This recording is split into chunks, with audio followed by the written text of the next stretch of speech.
Got gun, Hulk left slot, Dixie left, T left, Mercedes, wide chip, Ricky, Fever left, 75, Katie, Omaha. Quick, go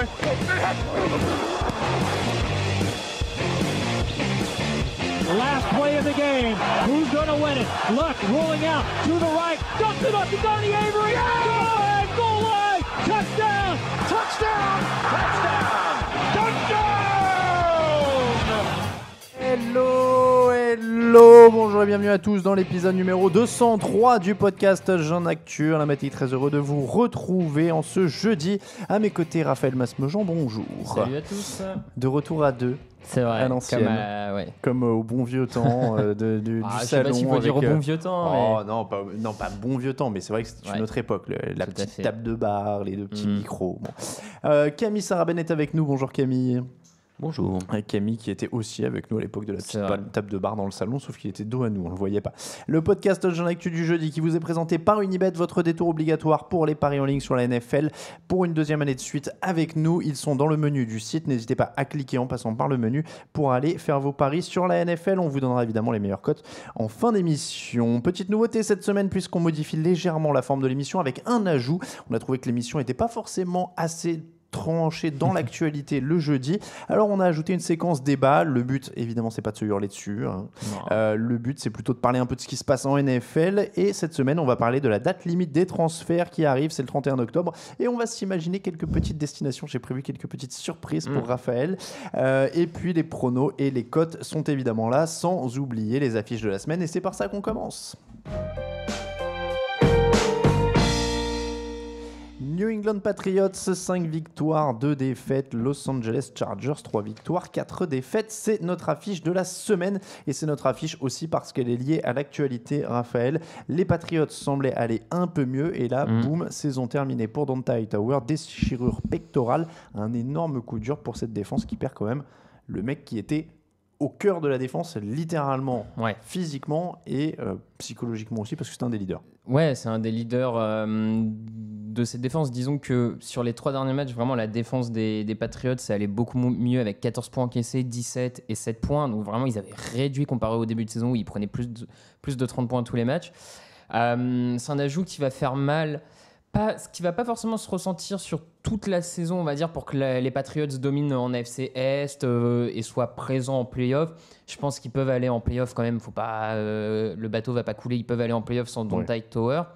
Par contre, ça va être dans les gros matchs en play-off, potentiellement même en février, peut-être encore une fois, où là, à mon avis, l'absence de Donta Hightower se fera ressentir parce que on le répète, on le redit, sur les 2 derniers Super Bowls gagnés par les Patriots, c'est quand même un des playmakers, c'est un des game changers vraiment de ces 2 matchs, entre le blocage sur Marshawn Lynch, la course en fin de match, ou le fumble provoqué sur Matt Ryan qui relance totalement le match face aux Falcons l'an dernier.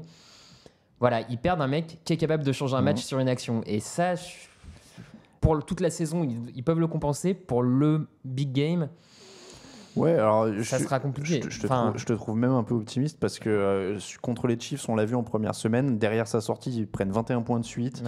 Ils sont très vite en galère sans lui quand même.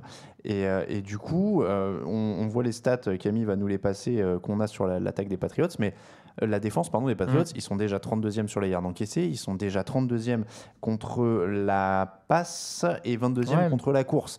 Donc là, en plus, sans lui, parce qu'ils ont contenu les Falcons la semaine dernière, mais ça reste quand même des Falcons qui ne sont pas convaincants depuis le début de l'année, donc c'est même pas forcément significatif.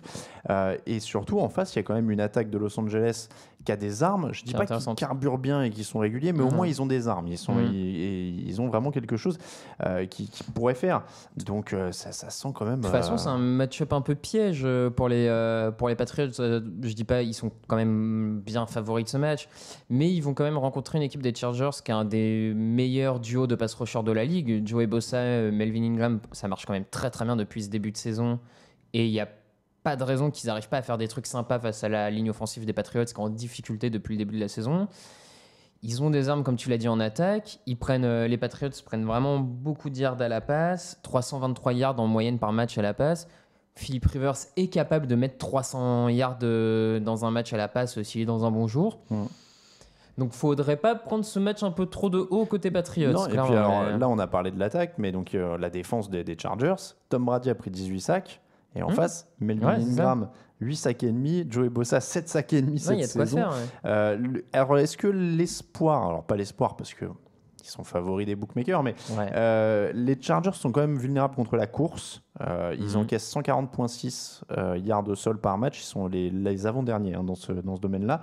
C'est aussi peut-être le moment pour Bill Belichick de développer mixer un peu plus le tout jeu ça, au sol, voilà, de tirer un peu là-dessus. Ouais, un jeu au sol qui est jusque-là un peu sous-utilisé, on va dire. Il a son comité avec Burkhead, Lewis, etc. Mais c'est vrai que jusque-là, c'est quand même Brady qui, dans l'ensemble, porte totalement, enfin le jeu aérien qui porte totalement l'attaque des Patriots.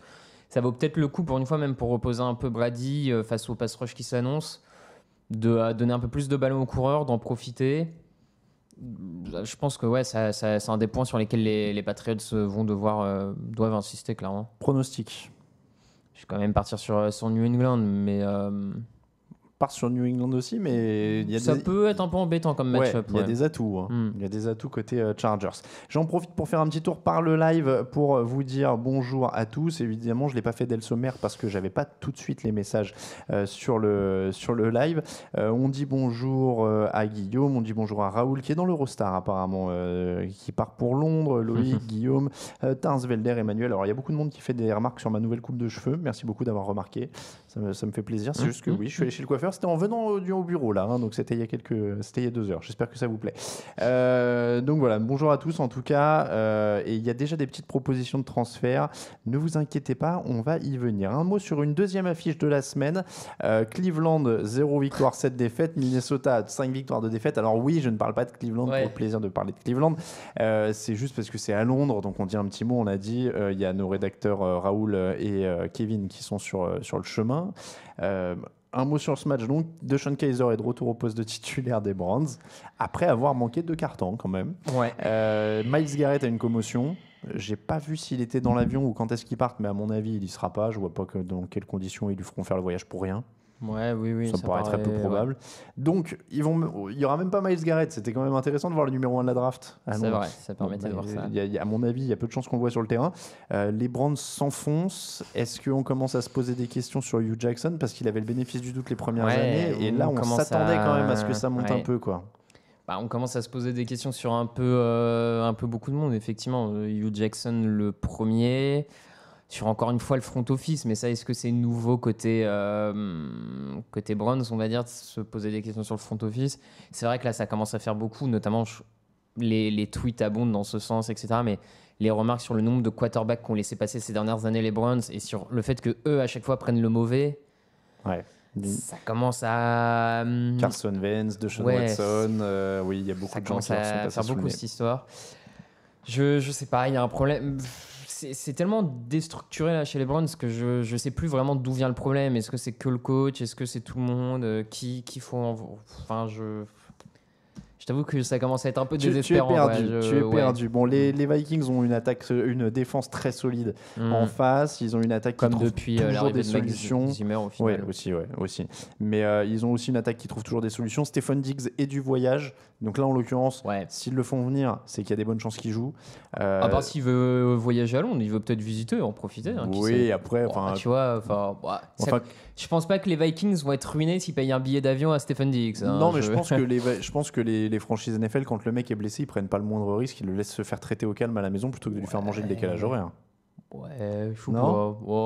Ça dépend à quel point il est. Je sais pas, il râle suffisamment sur le décalage horaire pour que. Non. Peut-être que le joueur, s'il fait la demande perso, tu vois, de venir à Londres, je sais pas. Écoute, en tout cas, aux dernières nouvelles, il a de bonnes chances de jouer. Ça, c'était. Ce qui est pas forcément une bonne nouvelle pour les Browns. Voilà. Donc on va pas s'éterniser sur ce match, mais clairement, ça sent bon pour Minnesota. Pour dire à ceux qui vont à Londres, normalement, vous devriez pas avoir trop de suspense. Encore une fois. Pour la 3e fois. Allez, donc Minnesota pour tout le monde. On passe au débat, Camille.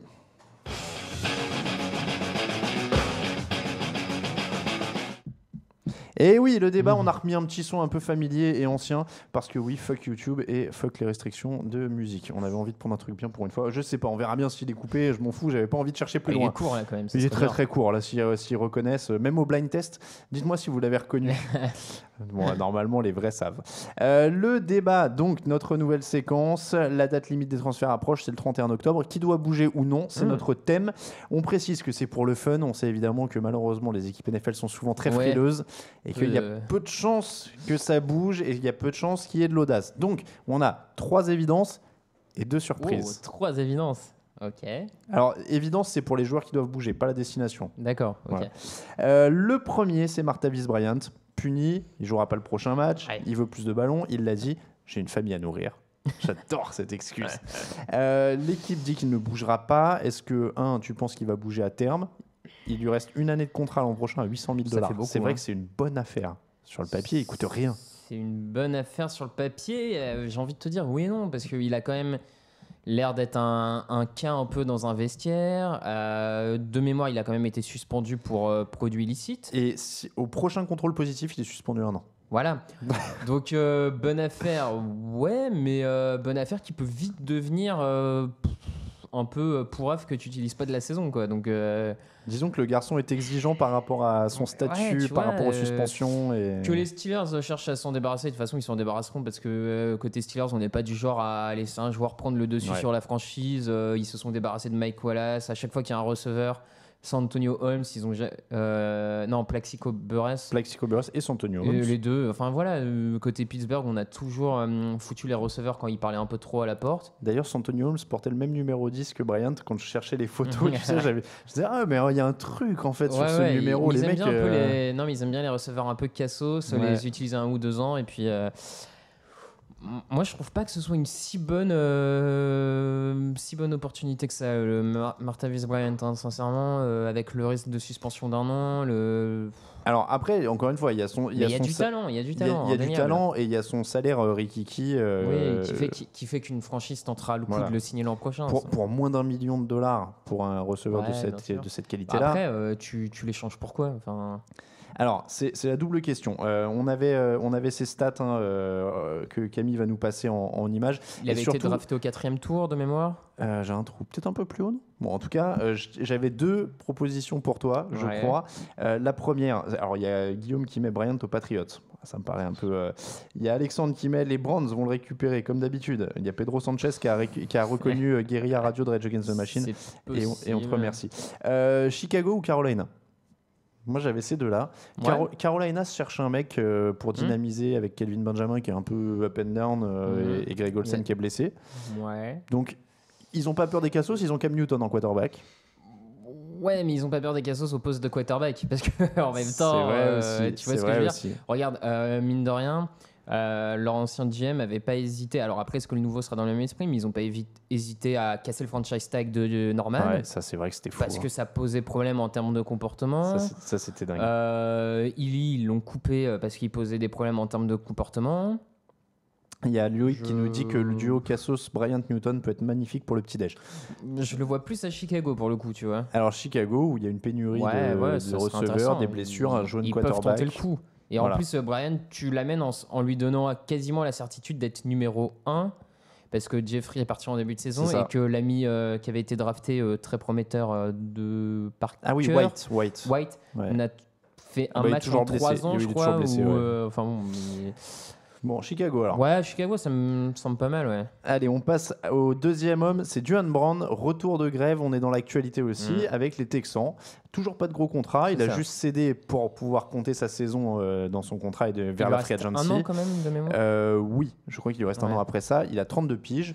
Est-ce que c'est un risque à prendre pour une grosse équipe ? Et là, on est d'accord, les left tackles sont tellement rares. Ouais, je pense aussi. Et alors, il y en a une qui vient en tête automatiquement ? Les Seahawks. Voilà. Les Seahawks. Ça me paraît être... En plus, alors, on essaye de trouver un peu des destinations où on a des profils de GM qui n'ont pas forcément peur de faire des échanges. Les Seahawks l'ont déjà fait avec Jimmy Graham contre Max Unger. Richardson vient d'arriver. Sheldon Richardson, en effet. Voilà. Qu'est-ce que tu donnes contre un tackle de 32 ans comme ça ? Tackle de 32 ans. Tu montes jusqu'à un deuxième tour. Ouais. Ah oui, j'allais dire deuxième tour. Ouais. Je le fais. Camille? Non, sinon dans les trade blocks possibles à Seattle, on parle de Jeremy Lane, cornerback. Bon, bah tu donnes Jeremy Lane et un troisième tour. C'est pas un mauvais cornerback en plus, donc si tu trouves une équipe qui peut intéresser en plus Houston pour le coup, parce que cornerback, ils ont un peu perdu avec le départ de Djiboui. En plus. Ouais, deuxième. Moi, je serais prêt quand même à monter jusqu'au deuxième pour un left tackle qui a été All-Star, qui a un niveau de Pro Bowler de manière générale. Dont Seattle a désespérément besoin. Et alors sinon, l'outsider moi, que j'avais pour un Duane Band, pour un coup vraiment dernier moment, bah, c'est les Eagles qui viennent de perdre Jason Peters. Tu te dis on est en pleine bourre. Ils ont l'air d'être assez contents de Vataille, le remplaçant. Du coup, je sais pas s'ils seraient prêts à faire ça parce que tu perds... je sais pas. Je suis un peu moins convaincu par les Eagles pour le coup. Un peu moins, mais ouais, il y avait Jean-Michel et Loïc qui demandaient pour les Eagles aussi, je le vois maintenant. J'ai l'impression que Vataille, il est satisfait un peu, il a jamais été catastrophique. Ouais, mais en tout cas, ils sont partis pour le tenter. Ils sont pas dans cette optique-là. Là, je te disais vraiment, voilà, c'est le coup. Il est dispo, on est en pleine bourre, on veut pas laisser passer, on le prend. Je réfléchis une autre, mais ça peut être risqué. Ils ont peut-être pas envie de mettre un deuxième tour là-dessus, alors qu'ils construisent tranquillement. Ils sont pas dans le rush cette année non plus. Ils sont pas dans la précipitation. Si jamais ils étaient déjà dans leur fenêtre, mais là ils commencent. Donc c'était tu vraiment. vois, j'ai envie de te dire que ça aurait été le profil parfait dans le cas où tous les astres s'étaient alignés à New York et que la saison était pas aussi décevante. Oui. Tu vois ce que je veux toi, dire la saison Giants, des Giants, il serait à 4-3, 3-4. Mais là, ça les sort de... C'est le petit coup de boost qui peut... Là, à 1-6, t'as plus rien à miser. Mais... On va en parler. Ils sont plus vendeurs qu'acheteurs, les Giants. Left tackle, ouais. Non, monsieur Hawks, de toute façon, on est là-dessus. Ouais, je pense que Seahawks, ça paraît... Ou alors, si, les Colts. Ouais, mais ils ont rien à jouer non plus, quoi. Ouais, mais pour le coup, eux, ils ont rien à jouer cette année, mais dès l'an prochain, potentiellement avec Andrew Luck, enfin lui amener quelqu'un pour le protéger, tu vois. Pourquoi ça pas pourrait... Ouais, dans cet axe-là, ok. On passe au troisième homme, et là, c'est une potentielle bonne affaire. Alors lui, parce que j'ai le bon joueur et le bon fit. Camille, tu peux nous envoyer l'image directement, parce que c'est Eric Reid, notre troisième homme, safety des 49ers, un peu bousculé dans la hiérarchie ces derniers temps. Il a été blessé, on l'a un peu poussé dans la hiérarchie. On lui a demandé de jouer linebacker hybride, safety, etc. Et s'il y avait finalement une place à prendre, lui qui a plutôt de l'expérience, il est dans la dernière année de son contrat, c'est son option sur sa 5e année. Et s'il allait aux Chiefs, compris 496 yards sur la tronche lors des 2 derniers matchs contre les Steelers et les Raiders, ils ont pu Eric Berry pour la saison. Ils ont besoin de renforcer le backfield défensif. C'est pas mal comme mouvement. Ouais. Surtout que Berry, en plus, est un peu âgé quand même. Oui, en plus, ça peut préparer la suite. Ouais, c'est pas... Celui-là, voilà, je te le donnais tout fait. Ouais, non, il est pas mal. Ouais, il est pas mal. Après, est-ce que les 49ers sont vendeurs de Reid comme ils ont Tart et je ne me rappelle plus du nom du deuxième safety, ça me paraît pas fou. Ouais, ça me paraît pas fou. En plus, il est dans la 5e année, donc s'ils veulent pas lui faire signer forcément un gros contrat l'année prochaine, ça peut. Celui-là, il y a fit. Ouais, il y a fit. Ouais. Celui-là, il y a fit. C'est bien. Allez, un petit 4e. Là, il y a un bon fit, tu vas adorer. J'ai un soupçon de. Ah oui, tout le monde l'a limé pendant toute la semaine. NFL Network l'a mis partout sur Twitter. Eli Manning aux Jaguars. Qu'est-ce que tu penses d'Eli Manning aux Jaguars? Alors, pas besoin d'expliquer dans tous les sens. Est-ce que ce serait pas un coup à tenter pour tout le monde? Il est en bout de course. Les Giants vont nulle part. Tom Coughlin est le président des Jaguars maintenant. Il a mené Manning à 2 titres. La défense est énorme, le jeu au sol aussi. Il a déjà gagné des titres dans cette configuration-là. Je dis pas qu'il va gagner le titre avec les Jaguars. mais j'y crois pas. Mais est-ce que c'est pas si sans parler est-ce qu'on y croit ou pas, je pense pas que ce serait forcément un bon coup. Il a 36 ans, on rappelle. Je pense pas que en fait je vois pas vraiment pour qui ce serait un bon coup, tu vois. Parce que pour l'équipe qui a Blake Bortles actuellement au poste de quarterback. Manning, c'est quand même cette année. Il est en difficulté vraiment cette année. Est-ce qu'il va apporter un vrai plus aux Jaguars? Je pense qu'il apporte plus. Il est à 64% de passes complétées, 1600 yards, 10 touchdowns, 5 interceptions. Donc ça lui fait une évaluation de 86. C'est pas fabuleux. Mais si je regarde et surtout la moyenne de yards par passe est vraiment très très faible. Il est à 6.2. Ouais, c'est quand même. C'est la plus faible de sa carrière à égalité avec 2006. Et sa saison rookie, il était à moins. Mais, pour avancer, c'est quand même pas terrible. Hein. Mais alors attends, je vais regarder la fiche de Bortles au passage. Ouais, non, mais l'équipe qui gagne, c'est celle qui aligne Blake Bortles. Enfin, je veux dire, il n'y a pas de... Ah, mais du coup, les Après, Giants... qu'est-ce que tu récupères et qu'est-ce que tu veux Qu'est-ce que tu donnes pour Eli Manning à 36 ans? Bortles, il est à 7,1 yards par passe. Il est un peu au-dessus, mais il a 58% de passes complétées, 9 touchdowns, 5 interceptions et 85 dévals. Tu vois, la différence est pas... Attends, je vais regarder. Après, je suis d'accord, il y a une gestion des moments chauds qui n'est pas la même. Il y a une expérience qui plaide clairement pour Eli Manning. Bortles a tenté que 196 passes. Manning en a 260. Ouais, mais... Donc il a un plus gros volume de jeu parce qu'il y a moins besoin de le cacher. En fait, ça paraît un peu évident, mais je suis pas sûr que les deux équipes en sortent... Après, ça peut être évident sans être une garantie de succès. Hein. Ouais. Qu'est-ce que gagnent vraiment les Giants à ça? Il y a Alexandre qui dit qu'il est en difficulté avec sa ligne offensive aussi, Manning, qu'il ne l'aide pas. Oui, il n'y a pas que ça non plus. Il y a quand même des lancers très très moches, de l'imprécision. C'est pas que ça. Moi, je suis pas totalement. Bon, tu n'es pas convaincu. Non, tu ne resteras pas convaincu. J'aurais essayé. Surtout, les Giants, ils sont vendeurs à quel prix tu vends Manning. Qu'est-ce que tu achètes et qu'est-ce que tu acceptes contre Manning? Et les Jaguars, tu donnes quoi pour Manning de 36 ans, tu vois? Deuxième tour. Ouais, je sais pas. C'était les Giants, t'acceptes? Non. Je suis pas sûr, tu vois. Je donne pas un premier tour pour un Manning de 36 ans. Un deuxième tour, en plus, quand tu vois comment on draft mal l'autre. Et puis on a eu la discussion, donc, je crois, du coup, avec Camille. Sam Bradford, il a pris un premier tour, mais il est plus jeune, quoi. Ouais, c'est ça. Donc ouais, ou un deuxième et un troisième pour Manning. Ah, ça commence à se discuter ou... Ouais, bien sûr. Non, mais ça se discute, mais... Je sais pas, je suis pas si confiant que ça pour ce... Il y a Alexandre qui dit Peyton, quand il prend sa bague, il est pas spécialement plus fort que Eli actuellement, ce qui est pas faux. Hein. C'est pas faux. Parce qu'à la fin, on avait les restes de Peyton Manning aussi. Non, mais pourquoi pas? Après tout, les Jaguars, ok, côté Jaguars, je trouve que ça se tente. Ouais. Ah ouais. Ça se tente. Non, mais je réfléchissais, est-ce qu'il n'y a pas un autre quarterback côté Jaguars qui se tenterait encore plus, tu vois? Et voilà, j'essayais juste de chercher ça, mais... Je sais pas les 32 en tête. Là. Bon. Et le dernier, alors là, le dernier, on s'est lâché. En tout cas, je vais reprendre quelques idées au milieu quand même du direct. Eli Manning chez les Chargers, après tout ce temps, il le récupère enfin, nous dit Baptiste. Thomas Kenney qui nous dit Manning n'a pas fournet, les deux Allen et une ligne offensive décente. Guillaume Moget qui dit Bridgewater aux Steelers pour préparer la succession de Big Ben. Phil qui dit Blake Bortles c'est un pizzaiolo. Personne ne veut Tavon Austin, point d'interrogation, demande Johan. Il y avait quelqu'un qui nous disait aussi alors Tarte et Robinson pour les safety de San Francisco, nous dit Fabrice, merci.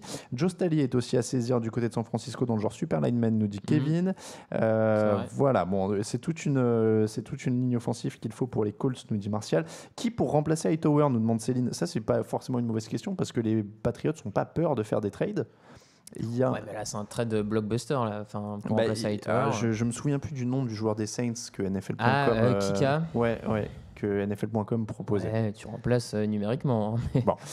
Le dernier, je vais demander à Camille de nous mettre la photo parce que là, j'ai fait du lourd. C'est à moitié du troll, j'en sais rien. Mais quitte à y aller, autant y aller gros. Je te laisse regarder sur le retour. Okay. C'est un Jets. Il va devenir un Jets, je l'annonce. C'est Andrew Luck. Wow. Je parie pas. Je propose Andrew Luck aux Jets. C'est que... Alors, regarde comme il est beau en vert. Il est magnifique. Il est magnifique. Alors, Andrew Luck aux Jets. Pourquoi? J'ai quand même quelques petits arguments. Alors, bon, déjà, il y a un truc qui va pas aux Colts. C'est-à-dire que ses dirigeants ont menti au début de l'année. Alors, je sais pas s'ils lui ont menti à lui, parce que lui, il devait être au courant, mais ils ont menti à tout le monde parce que oui, il va être prêt pour la première semaine. Ouais. Non, mais pour la deuxième. Non, pour la troisième, c'est bon. Peut-être pour la quatrième. Bon. Donc, le résultat, il va peut-être pas jouer de la saison. Il y a un truc qui va pas dans cette franchise. Jim Irsay, on va pas revenir sur les multiples problèmes de gestion, etc. Voilà, il y a un truc qui va pas chez les Colts. Il a jamais été entouré. Il se fait détruire depuis 3 ans. Je peux comprendre qu'il a envie de se barrer. Donc, c'est vraiment un trade qui nécessite que déjà, lui, il leur dise aussi, je veux me casser. Bon, après, il a un très gros contrat. Hein. Donc, voilà. Et après, du côté des Jets, vu que, comme prévu, ils font pas une saison catastrophique, puisque ça aurait été trop facile d'aller trop en bas et de pouvoir prendre un quarterback facilement. Ils vont se retrouver pas si haut que ça finalement dans la draft. Donc pourquoi pas parier, en plus maintenant, tant qu'on ne sait pas trop où ils vont être, dire on vous donne notre premier tour de draft, on vous en donne même peut-être un ou deux autres, falloir, à mon avis, peut-être même un troisième ou un deuxième. Je pense qu'un tour suffira pas. Mais... En tout cas, tu mets le paquet et tu as enfin ce quarterback aux Jets que tu veux depuis John Amat. Grosso modo, j'essayais d'avoir un nom. Chad Pennington, c'était pas non plus la folie. Non, mais ça. Ouais. Voilà. Non, mais il y a des équipes loin, qui ont un peu du mal avec les quarterbacks. Voilà. Ouais, c'est un choix intéressant. Je m'étais mis un peu dans les trucs comme ça. Je m'étais mis Bridgewater et Luck dans les quarterbacks. Tu peux essayer d'aller chercher, tu vois, les Vikings qui ont un peu peur du genou de Bridgewater. Bridgewater, ouais, c'est une idée. Bradford est là, tu vois, et Luck, ouais, je me l'étais mis plus pour lui trouver une porte de secours, le tirer du marasme Colts. Et je te jure, j'ai regardé toutes les équipes. C'est la seule, en fait, qui me paraît pour un blockbuster probable. Parce que il y a finalement beaucoup d'équipes qui ont soit un vétéran en place, soit un jeune qu'ils essayent de faire monter. Il y a très peu d'équipes. Ouais. Les Giants ne sont pas dans l'idée des blockbusters comme ça. Non, alors il faudrait sortir tout de suite. Tu le dis, tu le fais pour remplacer Manning dès demain, quoi. Mais donc ce qui me déplairait pas. Mais... Ah bah oui, je me doute. Et on parle pas des Jaguars parce que c'est un rival de division. Ouais, ça paraît compliqué de l'envoyer là-bas. Il y a quelqu'un qui nous posait la question. Ou alors, s'il est couillu, Shanahan balance pour ramener Luck à San Francisco. Ça, ce serait incroyable. C'était lui qui était de Stanford. Lui qui n'a pas de quarterback encore, il est couillu, il balance son premier tour qui sera un choix numéro 2, peut-être un deuxième, et tu fais venir Andrew Luck au soleil. Très honnêtement, j'ai hésité et je me suis dit qu'ils avaient plutôt l'air de jouer la draft et de bien drafter vu que c'était la première année du GM, etc. Après, ils peuvent faire un énorme coup pour leur deuxième année. Pas, ça, ce serait pas mal aussi. Pas mal. Moi, j'aimerais bien voir Luck sous Shanahan au soleil avec le maillot des 49ers. Ça me déplairait pas de voir cette association, à vrai dire. Alors merci à Romain Terrasse qui a fait le montage. Du coup, Romain, est-ce que tu pourras nous en refaire un avec les 49ers, s'il te plaît, pour qu'on le remette en une. Non, il y a du coup Philippe qui nous dit Cousins aux Jets. Comme ça, on rentrerait dans les chaises musicales. En plus, tu peux effectivement balancer Cousins. Ce serait incroyable. Il y a Tars qui nous fait remarquer depuis Brett Favre aux Jets. C'est vrai qu'il y a eu Brett Favre pendant une saison. Il arrive.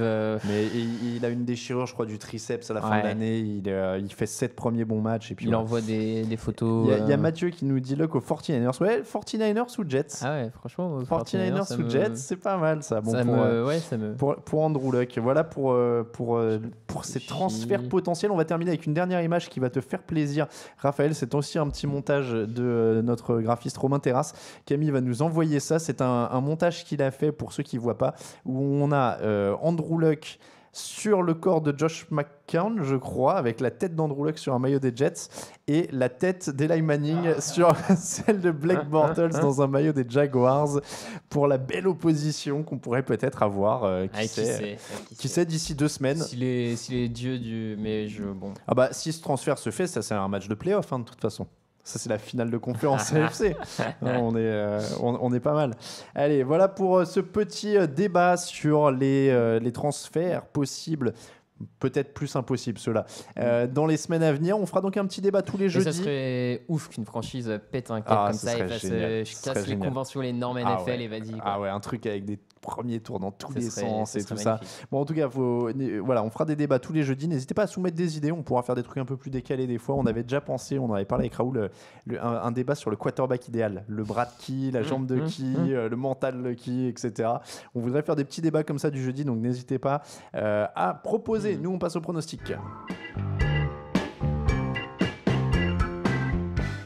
Les pronostics de la semaine, Raphaël, encore une bonne semaine. Tu nous as fait un 12 la semaine dernière, comme Grégory. Je suis à 11 et Raoul est à 9.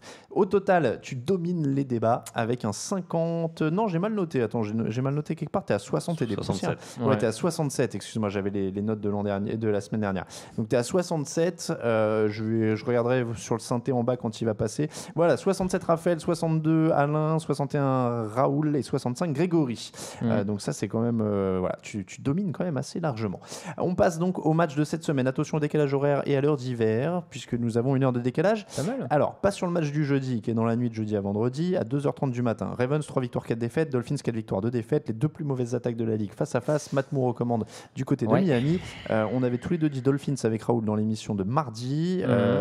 Grégory dit Ravens. Et Raphaël, tu nous dis Raphaël, il dit il dit, je sais pas il va du être tout. spectaculaire celui-là. Ouais, je vais partir sur les Dolphins peut-être pour la dynamique de victoire. Ils gagnent malgré tout.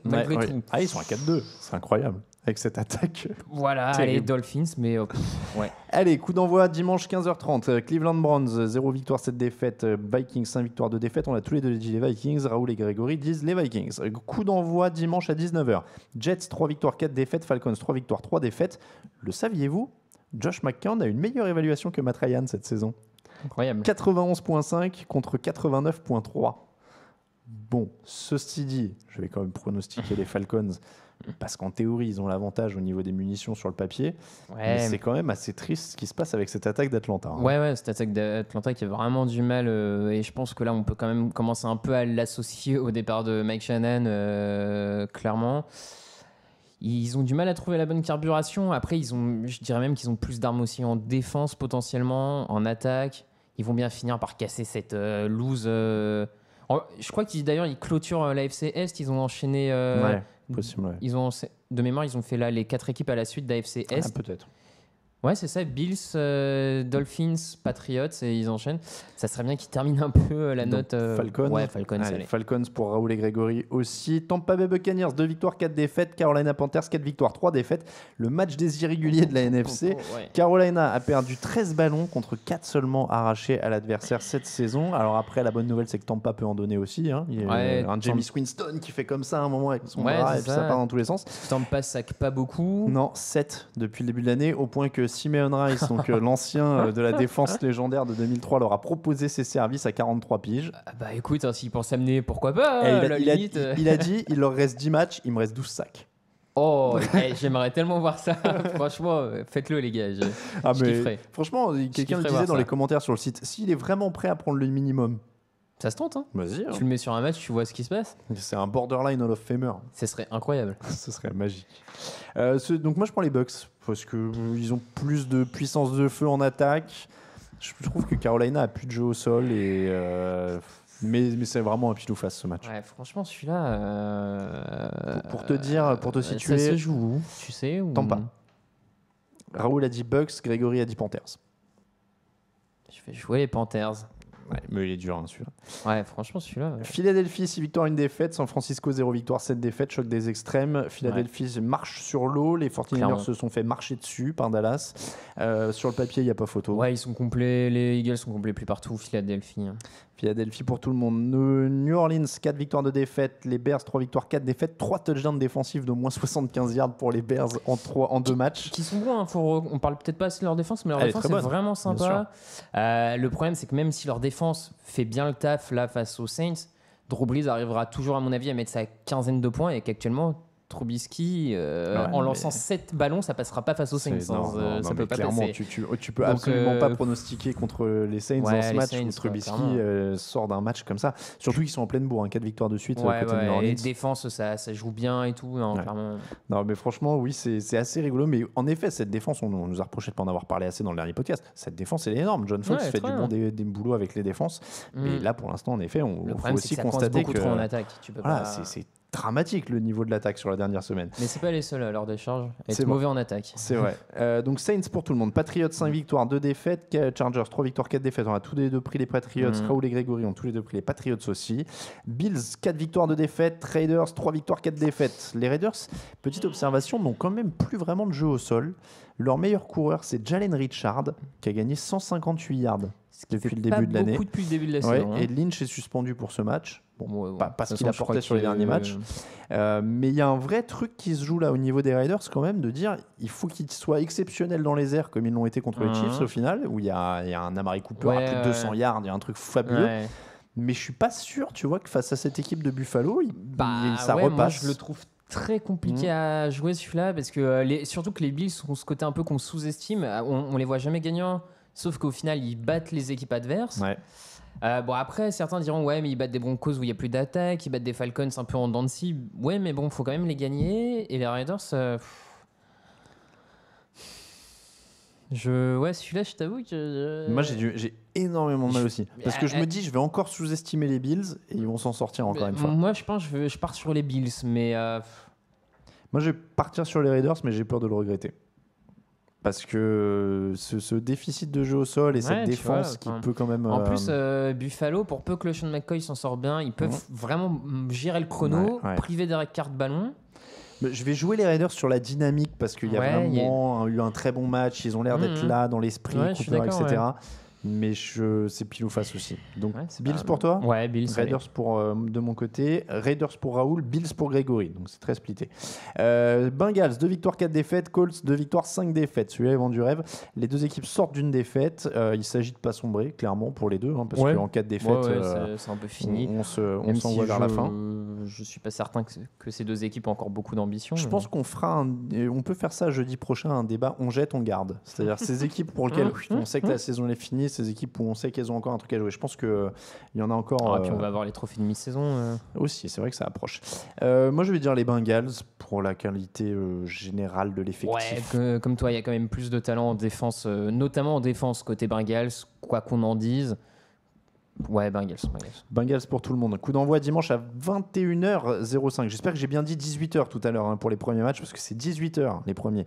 21h05, donc Seattle, 3 victoires, 2 défaites. Houston, 3 victoires, 3 défaites. Pardon ? Ouais. 4-2 pour Seattle, excuse-moi, j'avais une petite coquille que je corrige. 4-2 Seattle, 3-3 Houston. Houston revient d'une semaine de repos, 3 victoires de suite pour Seattle. Ils nous ont refait le coup du départ lent, qui fait qu'on se pose un peu des questions, la ligne patati patata. Et... C'est quand même un match-up intéressant parce que Deshaun Watson est vraiment en forme, a très bien joué. DeAndre Hopkins et Fuller sur la vitesse peuvent quand même poser un peu de problème au backfield défensif des Seahawks. Donc je trouve que c'est intéressant quand même. Et surtout, Seattle a pas marqué encore de touchdown en premier quart-temps cette saison, donc il faudrait pas qu'ils prennent un peu de retard. Pour les parieurs, Camille conseillait de parier sur Houston marque en premier. Tu nous avais dit avant le match, on a parlé cote. Oui, on reviendra sur ça, mais oui, effectivement, Houston maintenant marque en premier ou mène à la mi-temps, vu les matchs, des matchs. On l'a encore vu face aux Giants où ils se font avoir en premier, alors que derrière ils déroulent. Après, la défense de Houston n'est plus aussi exceptionnelle, donc je pense que Russell Wilson peut faire la différence. Ils peuvent faire des big plays. Le jeu au sol pourrait être vraiment, des deux côtés, pourrait vraiment être le facteur qui permet de bien enterrer l'autre. C'est vrai. Seattle, ça en fait 4. Non, moi, Raoul, j'ai Texan. Ah, t'as Texan, j'ai mal noté, alors peut-être. Il a mis Texan. Il a mis Texan. Bon, j'ai mal noté. Coup d'envoi, donc. Comme ça, il perdra un point. Coup d'envoi dimanche à 21h25. Washington Redskins, 3 victoires, 3 défaites. Cowboys, 3 victoires, 3 défaites. Ezekiel Elliott est là. C'est la mention obligatoire avant chaque match des Cowboys. En face, Kirk Cousins, 107.2 d'évaluation. Meilleur quarterback de la NFC sur l'évaluation. Il est bon. Il est très bon. C'est ce qui quand même commence à se demander, mais qu'est-ce que fait Washington pour re-signer sur le long terme un quarterback correct incroyable. Dans cette ligue? Quand on voit les problèmes qu'il y a pour avoir un quarterback, ça sera jamais le plus grand quarterback, mais il a l'air de faire le taf. Il y a un moment, donnez-lui son contrat quand même. Et puis il arrive, ce qui n'arrive pas à faire quand même certains, Joe Flacco, on voit maintenant qu'il peut porter dans une certaine mesure cette équipe et cette attaque. C'est pas le meilleur, mais il joue quand même. Mais comme tu dis, et puis à partir du moment où tu trouves un mec qui peut faire ça, tu le payes. Tu te poses plus la question. Et surtout que là, ils ont réussi, à mon avis, à le dégoûter de Washington. Et moi, je serais très étonné qu'il re-signe là-bas, ou alors. Parce que là, s'ils lui mettent un autre franchise tag, il va bientôt coûter la moitié du salary cap, donc il va bien falloir qu'il se décide pour faire un truc. N'empêche, les propriétaires NFL, ils ont géré c'est un aparté, mais l'accord collectif et tout ça, ils ont géré ça, mais les mecs peuvent jamais atteindre la free agency quasiment, sauf miracle. Par rapport au basket où les propriétaires sont comme ça à chaque fois, à chaque été, là c'est quand même incroyable. Le mec a un bon quarterback, ça fait 3 ans qu'il essaye de se faire payer. Je sais pas si c'est les joueurs qui sont mauvais, le syndicat des joueurs qui est mauvais, ou si c'est les patrons qui sont très très bons. Mais honnêtement, j'ai pas envie que ça arrive parce que, en l'occurrence, nous ça fait partie de notre business qu'il y ait des matchs et qu'on ait des choses à dire. Mais honnêtement, si tu es les joueurs et que tu essayes de jouer un peu le coup de force et de faire un vrai lockout. Après, ça permet d'avoir une ligue un peu plus homogène. Non, ça bien sûr. Non, mais tant mieux. Mais ce que non, mais rien que pour les salaires non garantis, par exemple. D'accord, ça par contre. Ouais. Rien que pour les salaires non garantis, ils sont dans la ligue. Alors, bien sûr, qu'il y a un effectif plus grand et que ça répartit plus. Mais dans les faits, ils sont dans la ligue qui brasse le plus d'argent au monde. Et les mecs peuvent se faire couper comme des malpropres d'une semaine sur l'autre. Ils ont des contrats qui. Je veux dire, quand tu vois maintenant, à l'extrême inverse, les salaires NBA, c'est un scandale. Mais bon, voilà. En tout cas.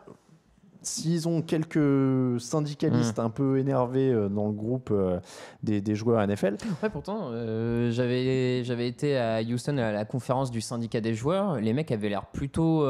Mais après, est-ce qu'ils ont des vrais leaders aussi? Parce que la différence, c'est que. Ouais, c'est ça. C'est LeBron James. Voilà. En NBA, c'est LeBron James et Chris Paul qui se pointent à la table des négociations. C'est ça la différence. Là, de mémoire, c'est Eric Fisher et ce qui n'est pas du tout le même poids, quoi. C'est fou, ça. Tom Brady serait pas un homme de conviction, de lutte, tout ça.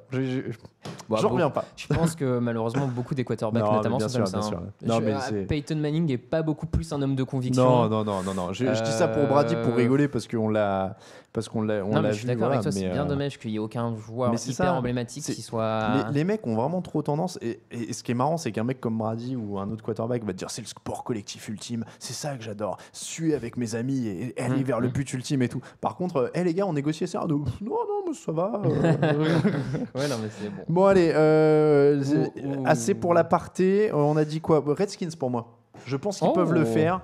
Je trouve que cette équipe de Dallas est un poil. Je sais pas comment dire. Il manque un petit truc. Il manque un truc pour moi un tout petit peu en défense. Et je pense que Kirk Cousins peut le faire, même si Dak Prescott est très bon, même si Ezekiel Elliott est très bon. Josh Norman, il en est où de sa blessure? Et il n'est pas sûr d'être là. Il pousse moi, pour jouer. Ça m'embête un peu le match-up Dez Bryant sans Josh Norman. Il pousse pour jouer, mais il y a peu de chance. Ça m'embête un poil. Moi, je vais partir sur Dallas, du coup, quand même. Bon, Dallas pour toi, Dallas pour Raoul et Grégory. On est en train de rétablir l'image si vous nous suivez en vidéo. Ne vous inquiétez pas, ça arrive. Camille est en train de gérer ça. Coup d'envoi dans la nuit de dimanche à lundi, 2h30 du matin. Detroit Lions, 3 victoires, 3 défaites. 1h30 du coup, voilà, 1 heure de moins, j'ai tout marqué, voilà. Steelers, 5 victoires, 2 défaites, semaine de repos pour Détroit la semaine dernière, 2 victoires de suite pour Pittsburgh.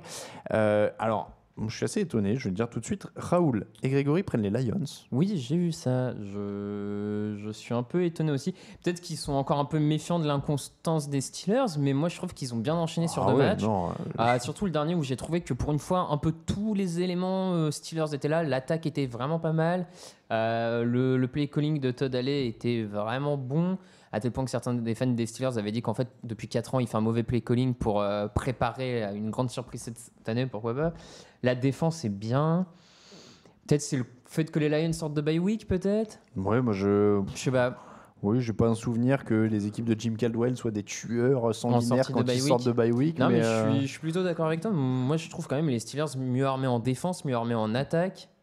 Donc, moi je vois aussi Steelers. Steelers pour moi aussi, je les trouve mieux armés et plus.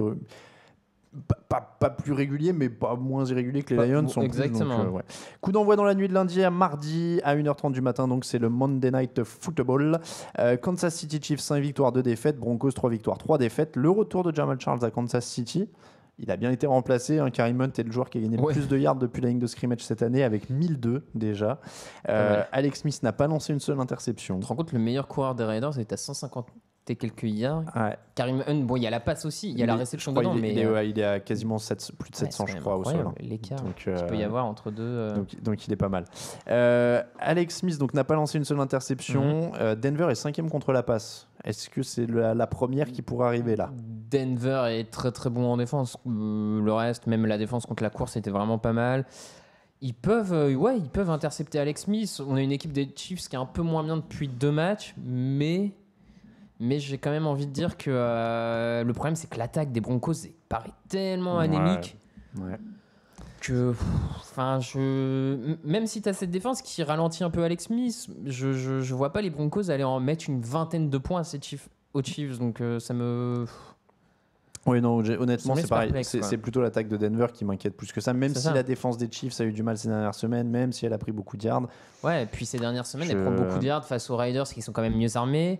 face aux Steelers qui sont quand même mieux armés aussi que les Broncos. Donc. Ouais, non, moi je vois Chiefs et Raoul voit Chiefs, Grégory voit Chiefs. Moi aussi, ouais. On va être à Chiefs pour tout le monde. La bye week, elle est pour les Cardinals, les Packers, les Jaguars, les Rams, Giants et les Titans. Il y a plein d'équipes et on passe aux cotes.